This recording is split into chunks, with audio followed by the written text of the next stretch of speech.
Have Chad, you can hit go live whenever you're ready. Okay, we're live. Good afternoon. Welcome to the June 24th meeting of the East Lansing Downtown Development Authority. If Chad would be kind enough to take the roll call, please. Absolutely. Thank you, Chair. Board members, please say that you're attending remotely and which city and state you're attending from, please. Jackie Babcock. She did respond, say she'll not be here. Greg Ballline. Present, attending remotely from East Lansing, Michigan, Ingham County. Kristen Clark. Present, East Lansing, Michigan, Ingham County. Jim Croom. No Jim yet. Peter Dewan. Present, attending virtually from East Lansing, Michigan, Ingham County. Luke Hackney.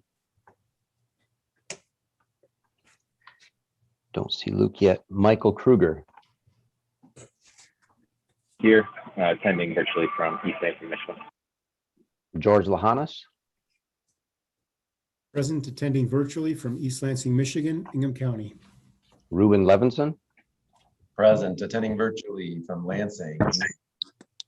Jeff Smith. Present, attending virtually from East Lansing, Michigan.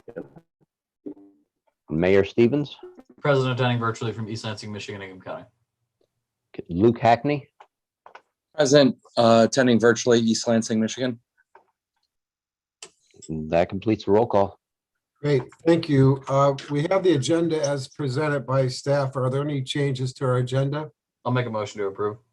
It's been moved by Mayor Stevens, seconded by Luke Hackney. Yes. All those in favor say aye. Aye. Aye. Any opposed? The agenda has been adopted. We have the minutes from our May 27th meeting. Are there any changes to our minutes? Hearing none, I'll move to approve the minutes as presented and ask for a second. Second, Luke Hackney. Seconded by Luke. All those in favor say aye. Aye. Any opposed? Thank you. The minutes have been adopted. We have our May 2021 financial report. Chad, are you going to walk us through that? Yeah, thank you, Chair. I just want to point out the financial report here is attached. Moving down to the treasurer's report, a couple things I wanted to point out that were approved in our May DDA meeting is the Albert al fresco that was added at the bottom here for $20,000, and the outdoor dining expansion application grant program with the $43,000 allocation. And then there's if you have any questions, I'd be happy to answer them. Again, the bond schedule is attached as well, so that remains unchanged at this time. But again, if you have any questions, let me know. Are there any questions of board members to staff? Chair, I apologize to move us back for a second, but as I was reading through the minutes, I realized that there is one edit that is necessary to those. Would you mind getting back to that item? Sure. What item is that? I believe that during roll call and introductions, it does not state my name and the attending remotely from East Lansing, Michigan, Ingham County, which is required just based on the fact that I was making motions at the meeting. Okay. I've got that noted, Mayor. I can make that correction. Okay, thanks. Thank you. Thank you, Mayor. Are there, going back to item 2.1 and 2.2 on our agenda, are there any questions that board members have with regard to our financial reports? Hearing none, we will move on to written communications, item 3.1. Members will take note the letter that we sent to the Commission on the Environment, also the letter with regard to the termination at 314 Evergreen, and then there was an email that was received with regard to scooter parking, and I believe that came from former council member Kevin Beard. So Kevin, thank you for saying that along. At this point, I would like to open up, and if there are any communications from the public that wish to address the DDA, this would be the appropriate time to invite them into our meeting. Thank you, Chair. Yeah, currently there are no callers. Okay. Seeing no public comment at this time, we'll move on to communications from staff. And I'll turn it over to Adam. Thank you, Chair. The first communications I wanted to communicate is, obviously, I hope everyone's aware that this is Chair Dewan's last DDA meeting that he has turned out. And so I just want to, bring that to everyone's attention in case you were not aware. And just thank you, Peter, for all the help and the support that you provided the DDA and our team over the past year that I've been on board. It's truly opened my eyes of what it means to really have passion for a community you live, work, and play in. I've seen it come out in so many ways, shapes, and forms from you, from meet me down at 8 a.m. on Saturday mornings to haul heaters up and down each block for the Weekend Warrior program, to soliciting the Weekend Warriors in the Rotary Club, to volunteering your time at the downtown underground market, the partnerships that you have helped establish during this place project. Again, I'm just talking a very short amount of time since I've been here. You've really firmed up and established a solid partnership with MSU Road, MSU Department of Theater. We're moving on to the Wharton Center. I've been very grateful to be a part of that and be able to work with you over the past year. And so I just want to give you a shout out and say thank you. That's very kind of you, Adam. Thank you very much. Yeah. Hard to believe that it is my last meeting, but it is officially my last meeting. So my wife won't know what to do with me now that I have all this free time. But thank you for your kind comments, Adam. Of course, and don't forget, I have your cell phone number, so I have a feeling I can help your wife out with occupying some of that. But there'll be more on that later, DDA, so stay tuned, okay? The other thing I want to update everyone on is MSU FCU Evergreen property demolition. We're set. We anticipate, everything to kick off in July, and so things are really coming together. Agreements have been executed. We're very excited to get that started. And related to the MSU FCU project and Evergreen properties, I just want to bring it to everyone's attention. River Caddis, the MOU with them, will be expiring in July. And so we will be having a conversation in July, at July's DDA board meeting on that. The graduate, is opened, and we're hoping that we get that liquor license today, tomorrow. At least they're very hopeful that'll come that soon. So fingers crossed. And then what we were talking about right before the meeting kicked off was there's a lot of excitement around our team, the DDA, the city has been, we made the cut for the Community Excellence Awards for the Place Project from the Michigan Municipal League. And we'll be going to Grand Rapids in September to compete with 3 other finalists. So we were one of 4 finalists. We were selected by the judges. So there were 3 finalists selected by judges and 1 finalist selected by voters. So we're really excited about that. And again, just want to thank everyone for their support and the work that they've contributed to get us to this point. We're still moving full steam ahead, as you'll see in the updates here in just a minute. And I believe, I believe that's it at this point from communications from staff. Great, thank you, Adam. We will move on to our business agenda item, which is the placemaking updates and discussion. And Adam, I presume that goes back to you. Yes, Chair, just one second. Here we go. I just want to provide some updates. Things are moving really quickly with the Place Project and Albert Avenue. And so doing my best to update everyone as quickly as possible, but things change daily, hourly. So here we are today. Place projects.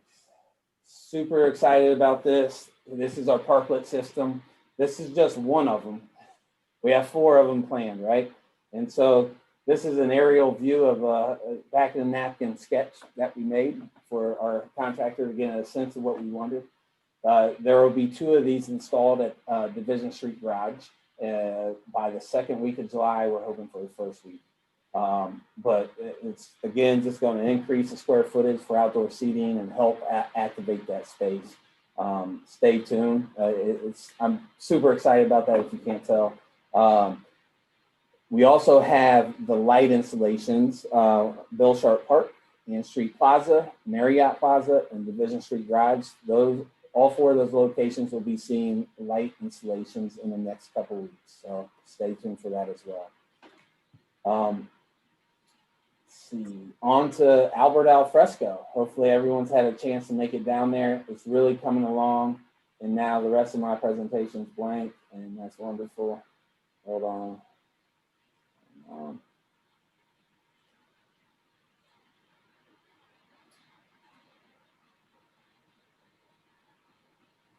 So, one second.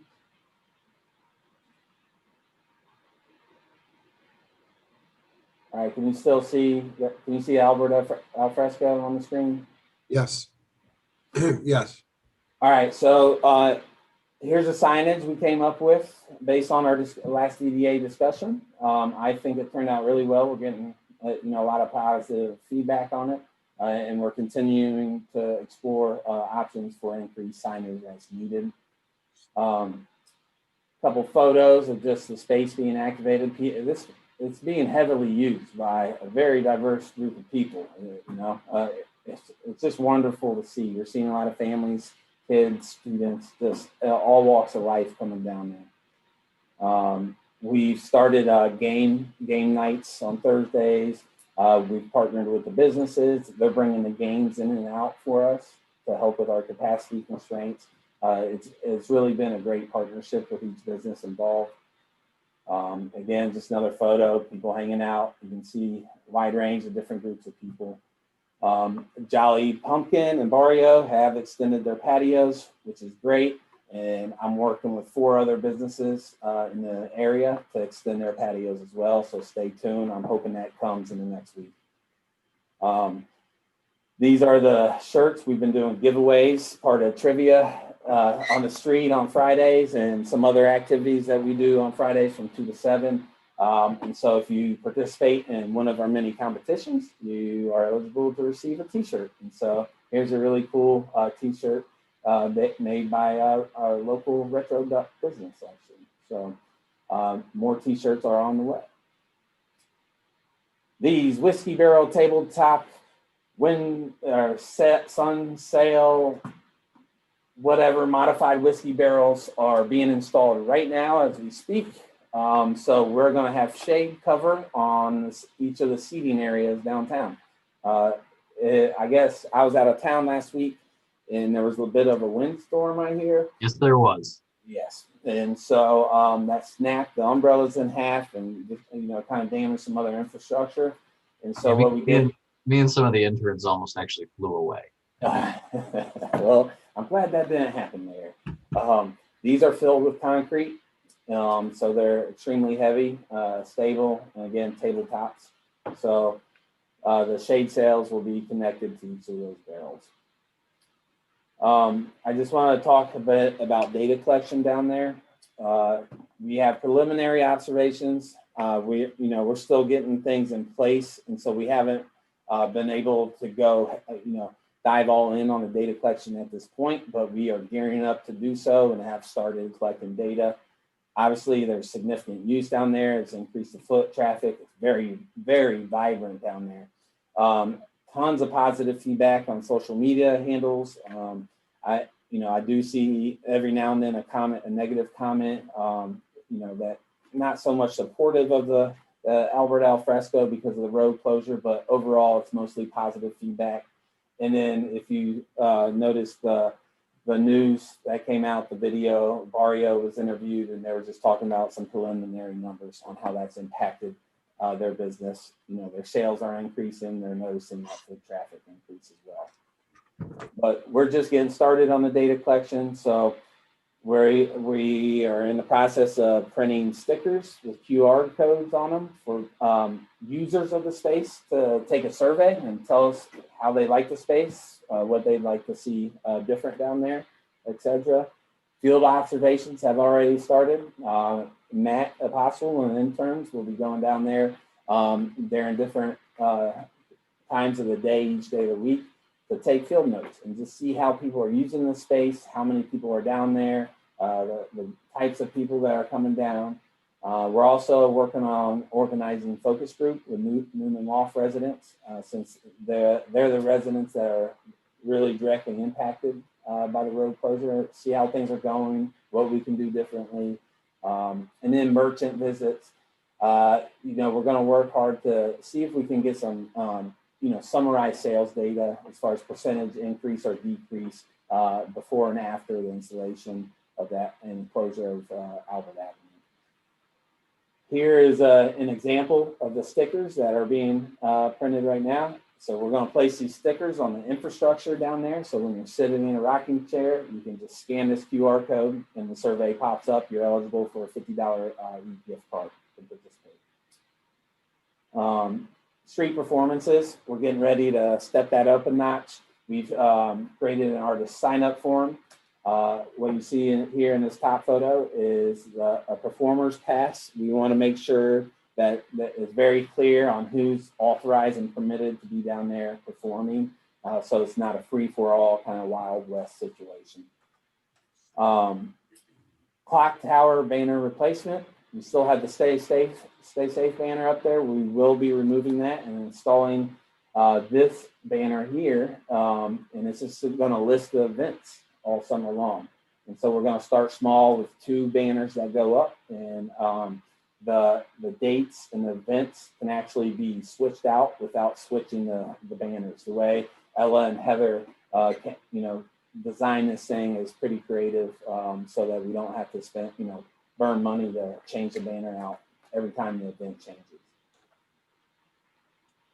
Business support, the Outdoor Expansion and Beautification Grant Program that DDA created last month. So that has been launched. That was launched on Tuesday. A significant amount of interest from the business community. It's been great. I'm getting a lot of questions. It's incentivizing folks to fill out and get their outdoor expansion applications approved through the planning and zoning department. And we actually have one application in already, a request for reimbursement. So stay tuned for that. We're just getting started on that. I have a feeling it's going to go pretty quickly once things pick up.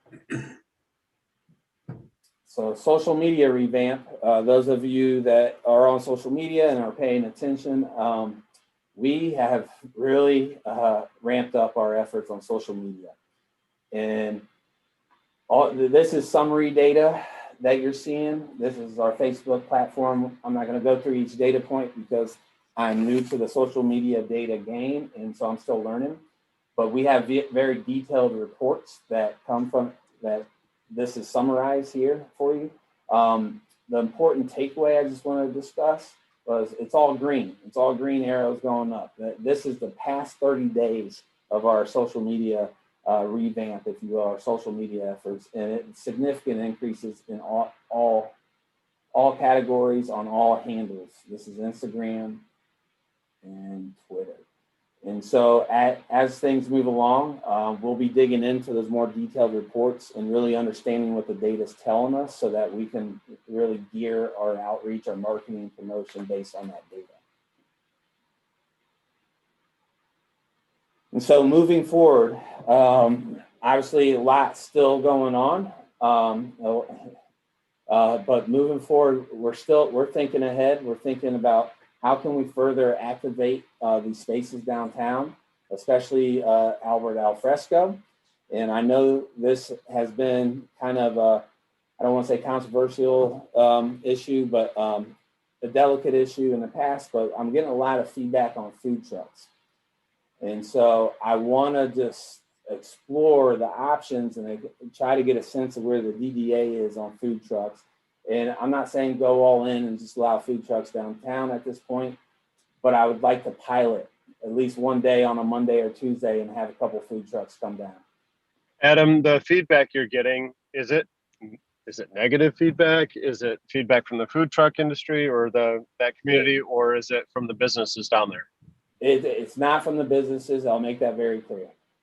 It is from every time I'm down there, like when I was down there this morning helping with the shade sales. Greater Lansing area moms, we met them through social media and they're like, "Are you Adam?" I'm like, "Yeah." Anyway, just met them down there. Where are the food trucks? Are they coming? Blah, blah, blah. So every time I'm down there, I'm getting asked, I don't want to say every time, but majority of times I'm down there, I'm getting asked about the food trucks. And so Adam, it looks like Mayor Stevens also wants to make a comment or So ask. after I just wanted to make sure I was on the docket. yeah. And so I just want to explore this option, just do a little pilot. Maybe it's just one day, like a food truck fest with a couple food trucks in that space, or somewhere in the immediate vicinity of that space.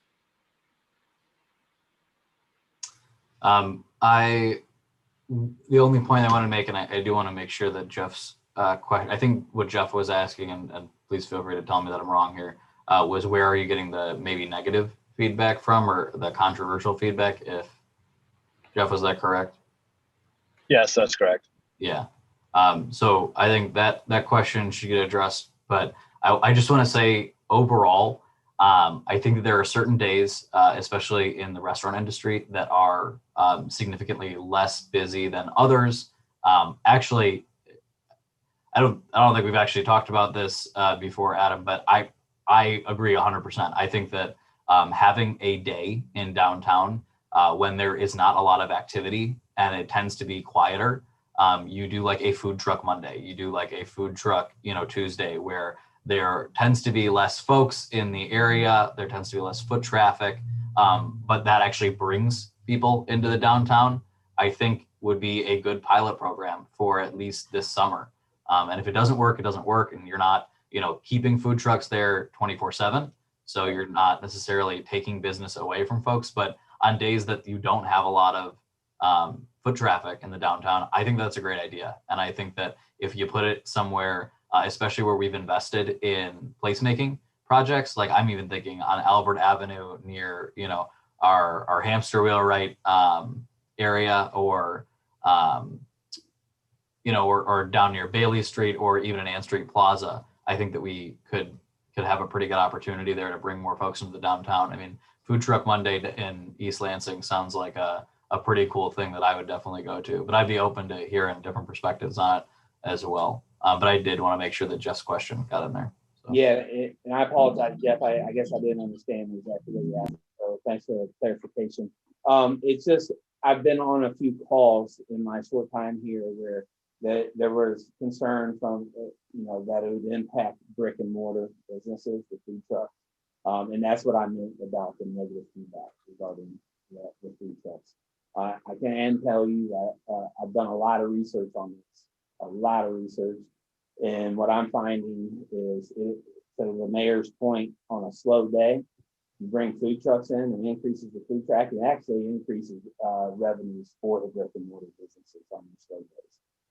There's a significant economic impact food trucks can bring to downtowns, and a lot of communities across the country are taking advantage of that. And again, I'm saying we're just thinking about exploring a pilot. Maybe it's one day. If it doesn't work, no one's liking it, we shut it down. But I think we should at least try. Are there any other comments regarding the food trucks? Ruben? Yeah, I'm just gonna say I'm totally in favor of it. You've got some great momentum going down there, and I would not stop now. If you can add fuel to the fire, it's gonna be things like food trucks, which are gonna bring more and more people down there. The word's gonna get out. And I like the idea of testing it. That's gonna give the restaurants down there the opportunity to see what everybody else in the country has seen, that food trucks don't take away business, they add business. So I think they'll see that and eventually get on board if you can try some days. Thank you, Ruben. Any other comments? You know, I go ahead, Michael. I think you're just going to have obviously coming out of this pandemic and the hit that all the restaurants have taken thus far downtown, and it's going to be a tough sell for the businesses down there. But ultimately, I'm here to help speak out on their behalf, RHC's behalf. I'm pretty sure I know where this discussion's going to go with that group.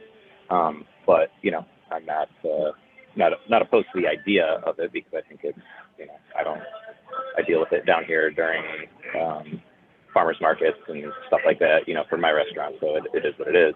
I don't complain about it or anything like that, but I think it's going to be a tough sell for the other businesses down there. So. Thank you, Michael. Any other? I was gonna. Go ahead, This Chris. is Chris. Yeah, I was going to ask that about how it impacts people during farmers market. I mean, there seems to be different people a couple times a month, but some regulars. So we kind of do it. Just, is it not specifically in the downtown area, or how is that different? Yeah, no, Kristen, that's a great question.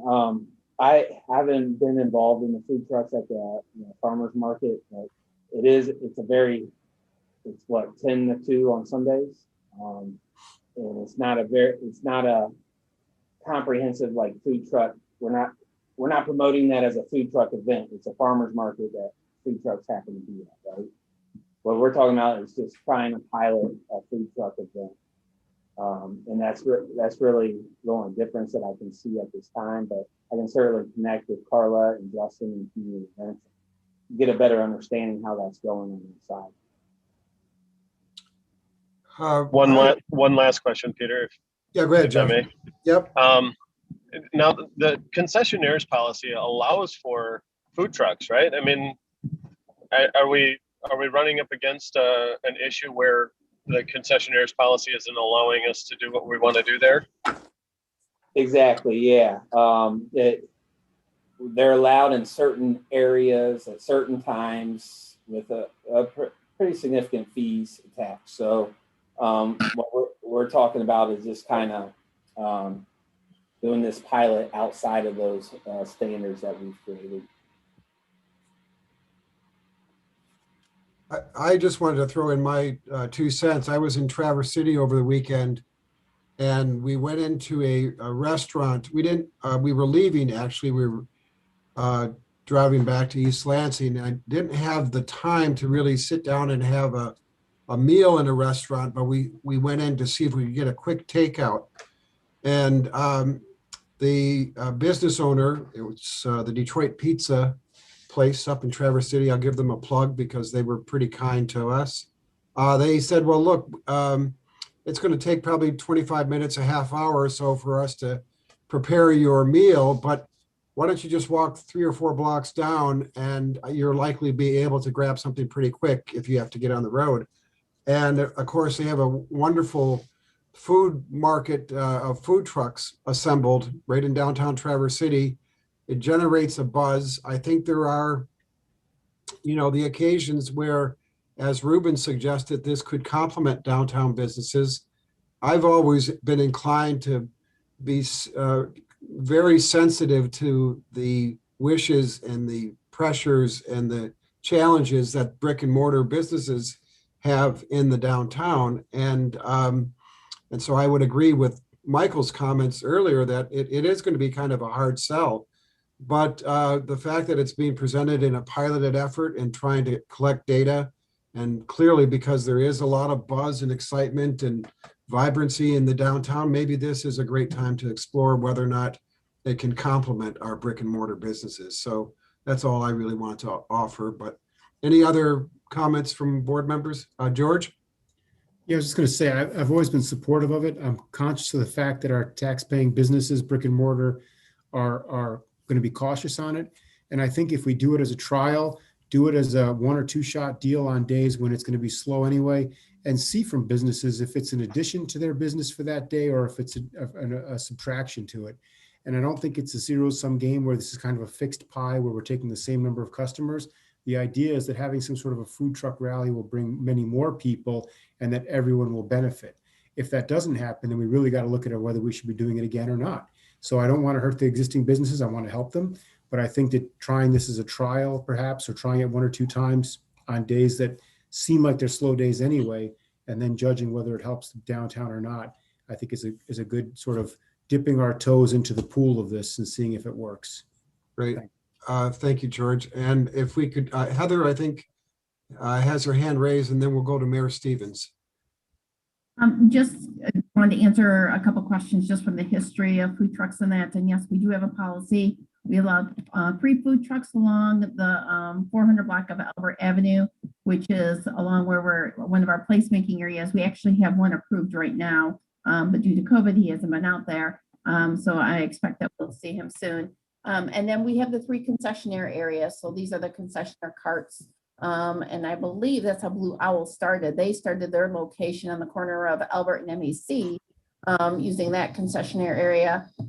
There's a space available in Bill Sharp Park, and then there's an area for a cart on the east side of the Marriott Plaza. So on that elevated plaza right below there on the corner. So, and with regards to the fees at the time that the policy was put together, the fees were something that was worked out, and it was based on the square footage of what, brick and mortar business pays a year in taxes and other things. And so we were trying to be equitable with the brick and mortar businesses.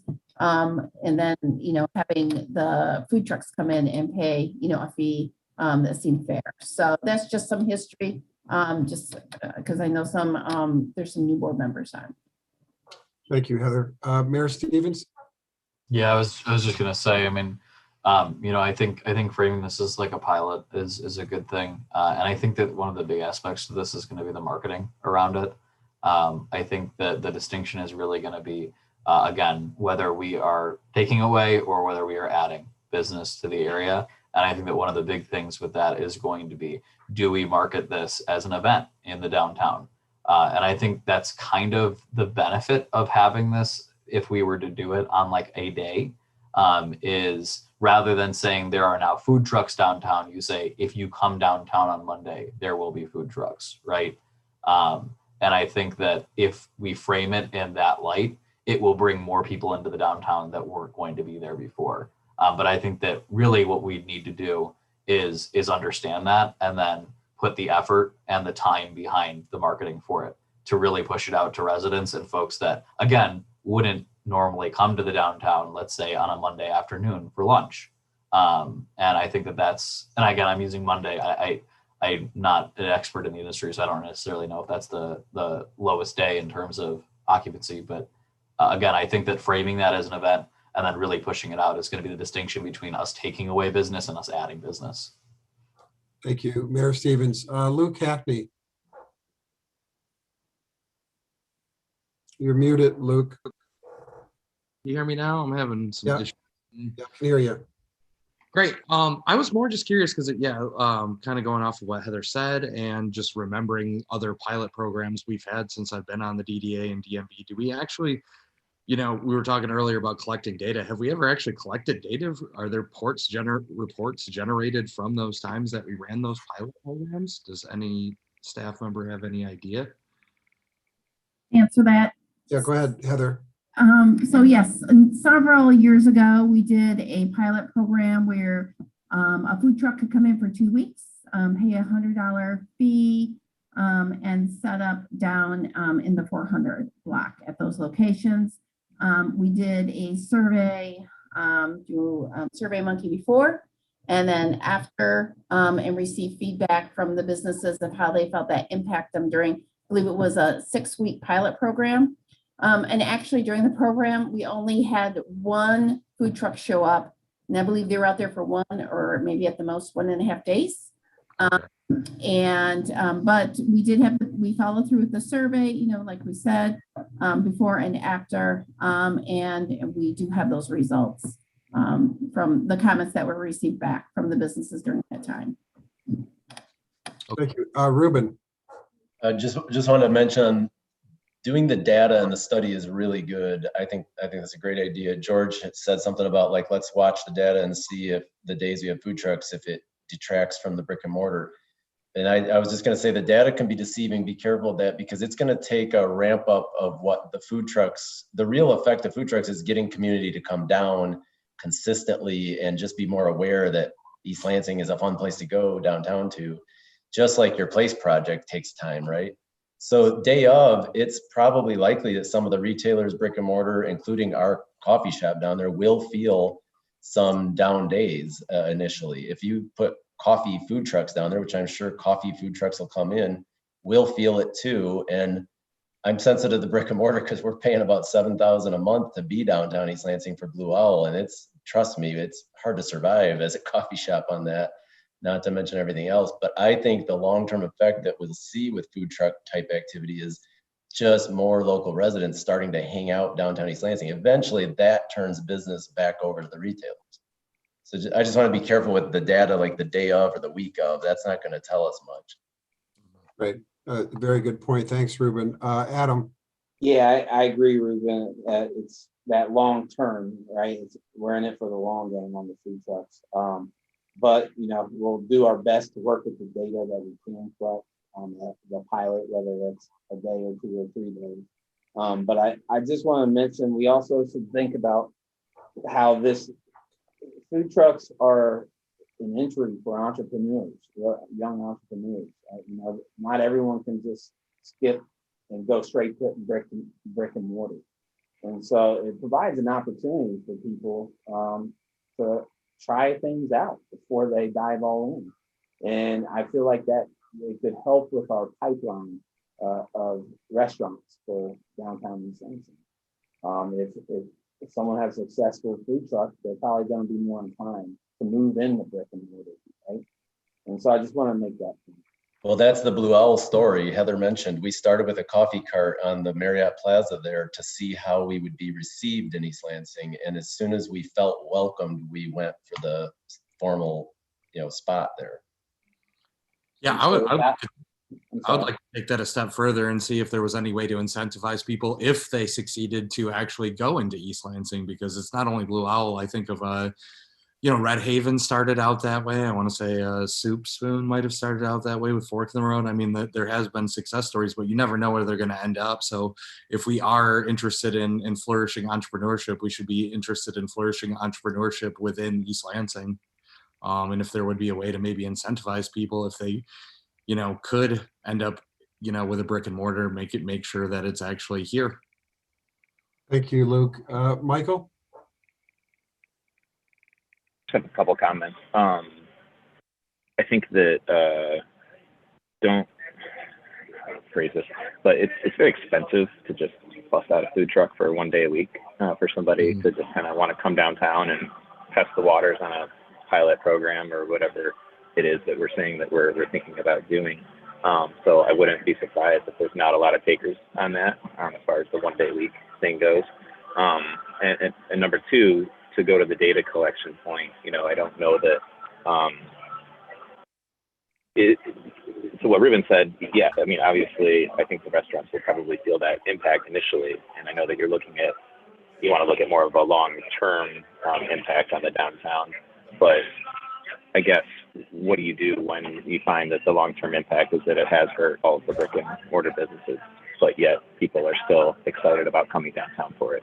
What do you decide to do then? Do you pull it back? Do you tell them, just kidding? Or do we just say, oh, sorry, businesses, this is what the people want. It sucks that you're suffering, I guess. So just need to think about it from that standpoint also. It's a good consideration. I'm having trouble finding research that points the other direction where it hasn't.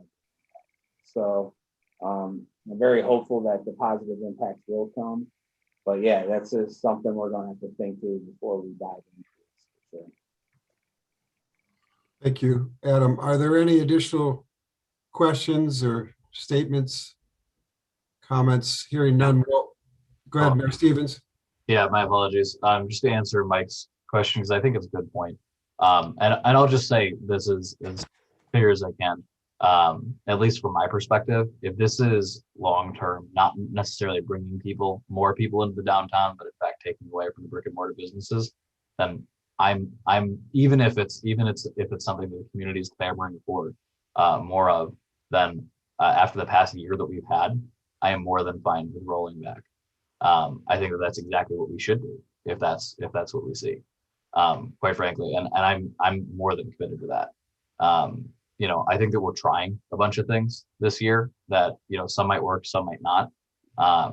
But I think it's important to say that, yeah, if this is going to be significantly detrimental to our brick and mortar businesses over time, then we should be rolling it back, because we have an obligation to the folks that not only are here paying rent in East Lansing, but have also been through a heck of a lot this past year. So I can make that statement now, of course, and it might be empty in terms of, we're talking about a hypothetical program and something that hasn't happened yet with data that's not there.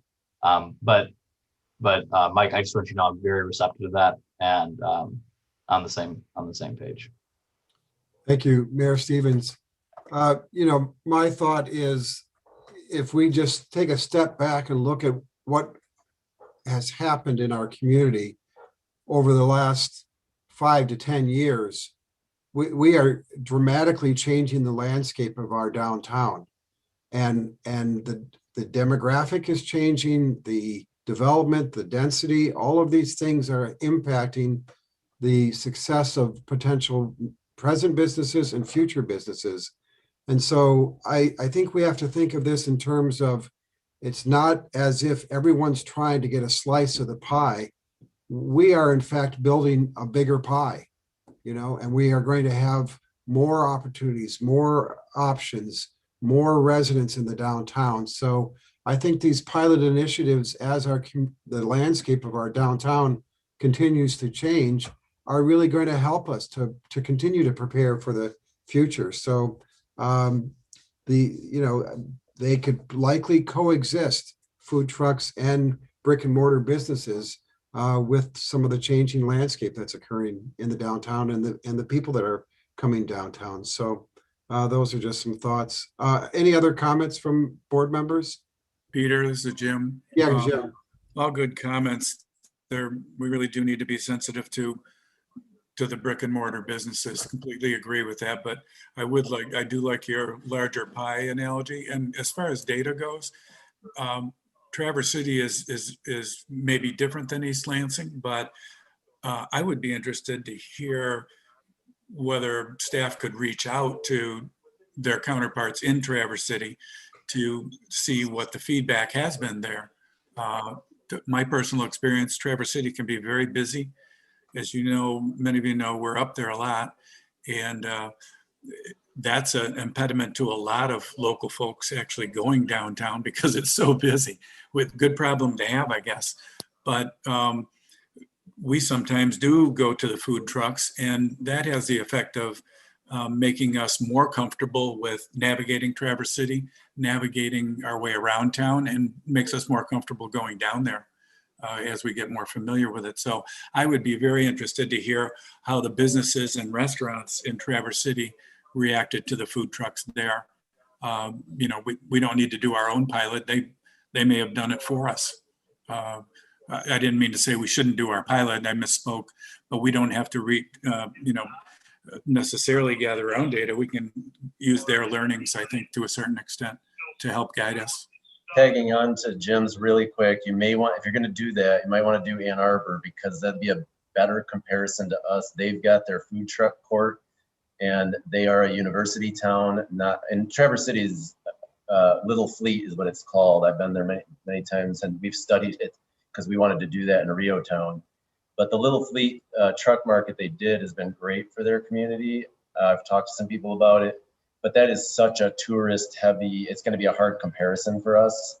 So you might want to look at Ann Arbor because they've done similar. Good point, Ruben. Thanks. Yeah, great comments. Thank you, Jim and Ruben. Any other comments? Very good. I appreciate everyone's input. We will move on to item 4.2, consideration of a $2,500 sponsorship for the 2021 East Lansing Art Festival. Yeah. Support. I think, is Heather going to provide us a little background? Heather? Yeah, Heather's here to provide a quick background and answer any questions. So, hello, Heather. Welcome, Heather. Thank you for having me. Yeah, so I sent a letter in the past. As I understand it, actually, the DDA has given $1,000 to the art festival specifically to help sponsor an artist award. This is an award that is ultimately ends in a piece of art hanging in likely City Hall, but potentially Hannah or even out at DPW. And it's a partnership between the Arts Commission, the community events budget, and the DDA. We have an on-site jury the weekend of the festival. They choose 3 or 4 artists that they think have art that would look good in the city's collection and that has a price tag of at least $2,500, yes. And then we invite the community to participate in selecting which artist they think should be the winner. And even last year, we had this award when we were virtual, which meant that we had to vote virtually. And we had, I think, about 300 votes virtually to count. And it was an opportunity for the community to be engaged, even though we were not together physically. And so this year, we want to continue with it. We will have the paper. I actually have the voting box here on my desk. We'll have the voting box at one of the info booths. And then we will also have a virtual opportunity because we are going to have some virtual offerings for our guests as well this year, to encourage not everybody to come downtown at once, but to come down and be a part of the festival. Beautiful. Fantastic. Thank you, Heather. Any questions? I'd be happy to make a motion to support the $2,500 sponsorship. Can I ask for a second? It's been seconded by Mayor Stevens. Any questions? All those in favor say aye. Aye. Aye. Any opposed? Thank you, Heather, for your presentation. And we look forward to sponsoring it again this year. I know in the past I've had the opportunity to be part of the process in selecting the artwork. And once we do fully emerge out of the pandemic and begin to have meetings in person, I would just call on DDA members to notice the painting that hangs in our conference room A, which was selected, I believe, maybe 2 or 3 years ago. And it's a really beautiful painting. And as Heather suggested, they are distributed throughout city buildings in the downtown or at Hannah. So it's a great program and the DDA is thrilled to participate. So I appreciate your time. Thank you so much. We'll move on to committee reports. I don't believe there were any subcommittee meetings, either exec and finance or public policy and market development and or project and infrastructure. Jim, is there anything to report from the Downtown Management Board? No, there was no meeting, Peter. Great. And Luke Hackney, Parking Task Force? Meeting next month. Perfect. Okay. Any board member comments or announcements? Mayor Stevens? I just have a very quick announcement to thank you, Chair, for your many years of service to the city. I think that you used a couple analogies to describe what the downtown is now. And I'd just like to say that you've had a very big hand in where we are now and where we've come from. And I will say that when I walk downtown, I am filled with pride at everything that we've accomplished. And, you know, with MSUFCU possibly coming online and other items that are going to be really great. I hope that you feel that same pride. Oh, Doing an incredible job. So thank you very much, Mayor Stevens. George. I think Jim may have got before me, but. Oh, I'm sorry. Jim. Oh, Peter, I'll just echo that. Thank you for your service. It's really a model for others in the community, and You have done so much. And in talking to you many times offline, I applaud your passion for East Lansing and your desire for constant improvement, and your unique ability to manage the DDA and our complex business, and also to lead us in the proper direction. Your vision is tremendous, and we appreciate it. It's really kind of you, Jim. Thank you very much. George? Yeah, I just wanted to tag on. Peter's service has not just been to the DDA. He's had many years of service to boards and commissions. I think it was Planning Commission. So he's had lots of service to the city over, I think, spanning decades at this point.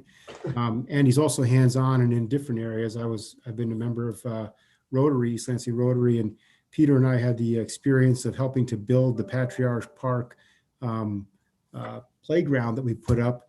And I can recall Peter and I straining under the weight of lifting this high level, second level thing while we're holding this, 100-pound thing while we're both straining and people are putting bolts to take the load off our arms. But talk about a hands-on trooper.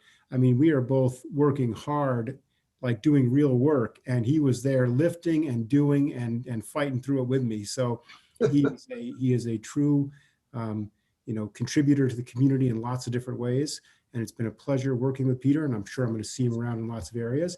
But his service has sort of been expanded and been in many different areas. So a true public servant's record that you have, Peter, and you should be proud of that. Thanks. That's really very, very kind of all of you. I'm just going to take a moment of privilege to kind of say my goodbyes. I thought about this. I went through and listed the people that I served with over the last 23 years. Hard to believe, 23 years. I started with a full head of hair. So this is what public service and volunteer effort looks like. And when I put all the names down, I had well over 100 people that I interacted with, either from appointees to boards and commissions, to members of council, to city staff people. And so I'm not going to list everyone's name, but I just want to say that what a privilege it was for me to serve with so many wonderful people, and people that really shared the same interest and passion that I had about just, rolling your sleeves up. You love the community that you live in. You love raising your family in this community. And I'd like to do what I can to just make a contribution. So I feel really privileged to live in a community that welcomes citizen participation. And little did I know, when I served on the zoning board 23 years ago, I served two terms on the zoning board. I immediately went and served 2 terms on the planning commission. And believe it or not, I've been on the DDA for the last 11 years. And when I was first appointed to the DDA, I was filling out a term from someone that had moved out of the community. And so I got a full appointment once that term concluded, which was 3 years. And then I figured I was done. And another DDA board member says, no, as long as you're interested in serving, you're likely going to get reappointed. And so then I served another term. So I know we are term limited out at 8 years, but somehow or another, the city was kind enough to allow me to serve for 11 years.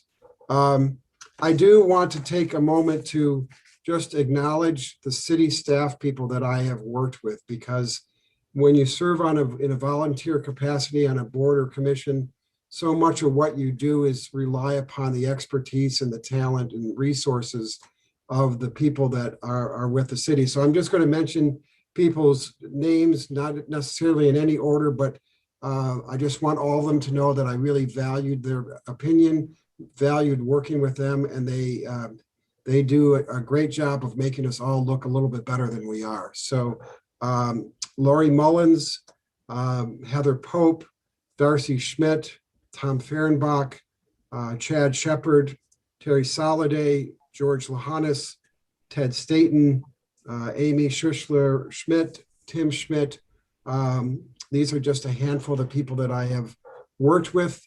I want to send out a special acknowledgement to our present leader, Adam Cummings.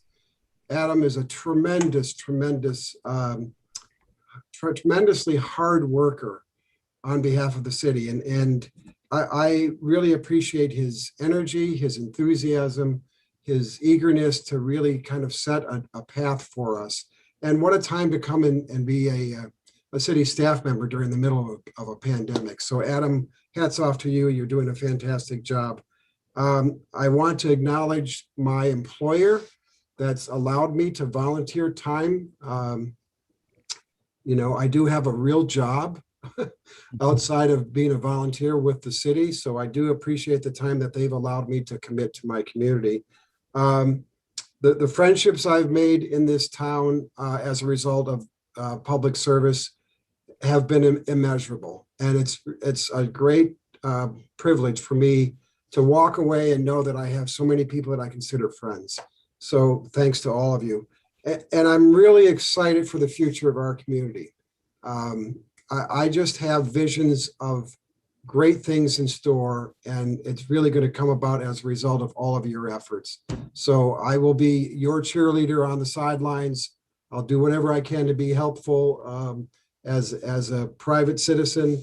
I'm still going to serve, you know, with my neighborhood association. I will be active with the Glencairn Neighborhood Association, and I'm always willing to, you know, lift an arm to help or a hand to help the city in any way I can going forward.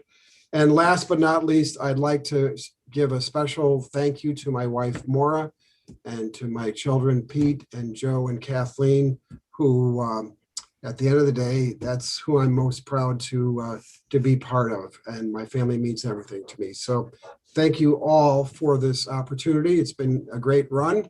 And I look forward to great things from the DDA going forward. So we have a couple more items to conclude.